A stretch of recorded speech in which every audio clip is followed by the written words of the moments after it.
Hi friends, welcome back to my channel and welcome to another Tag Tuesday. This is the Reading Ticks tag created by Kevin Towell and I was tagged by Jess Book Girl TV.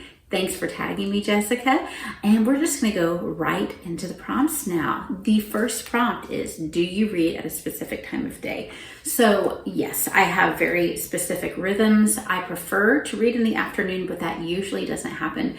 I typically read my Bible first thing in the morning, whether I'm reading it with my eyeballs or sometimes audiobook. I go chronologically through in 1 year. And then in the evening, I am reading while I am hanging out in my boys' room because they share a room and they often get on each other's nerves when they're supposed to be going to sleep.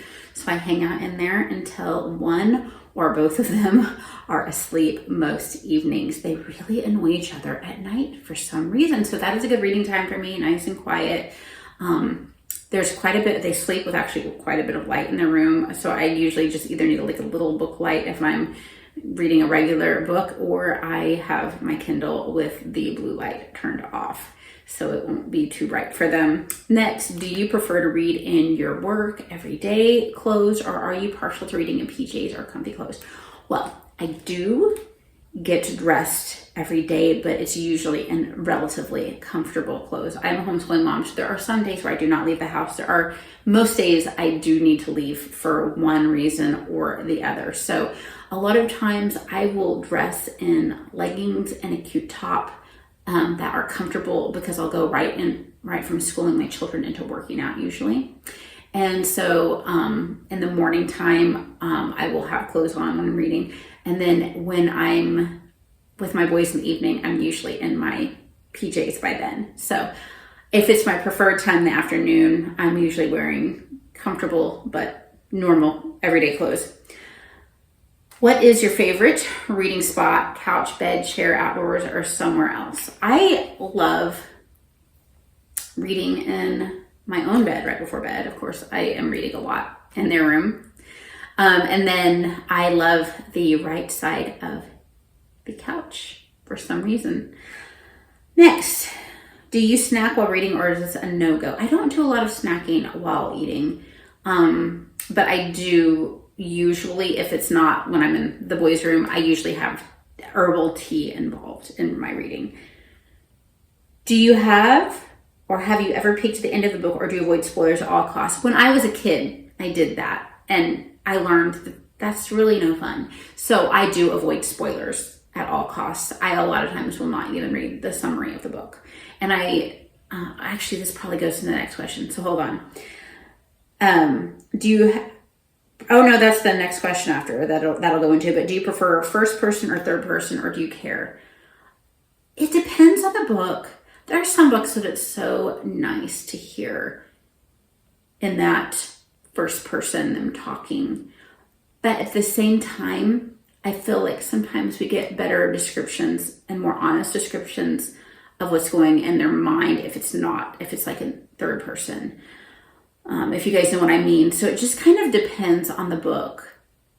I love Percy Jackson, that is in first person. But there are other books that I love just like the third person because you get into their actual head a little bit more. Sometimes more honest thoughts about what they're thinking. All right, do you read dedications, authored notes, acknowledgements, or do you skip those? All right, so what I was gonna say in the other one, and actually it wasn't really listed here either, is I usually skip the forewords because sometimes those can ridiculously have spoilers. Why do they do that? But I do read the dedications, I do read the author's notes, and I do read the acknowledgements usually because it's so interesting to see who and what these authors value. All right, do you have a favorite reading beverage? I spoiled that one. Yes, I do usually drink tea. I'm not a coffee drinker at all, never drink coffee, but I drink herbal tea pretty much every day, and like 3 times a week I have caffeinated tea. How do you decide what to read next? TBR, mood, goals, or random choice? I do pretty much all of those except Random choice is a little bit rarer nowadays, but I do make a TBR.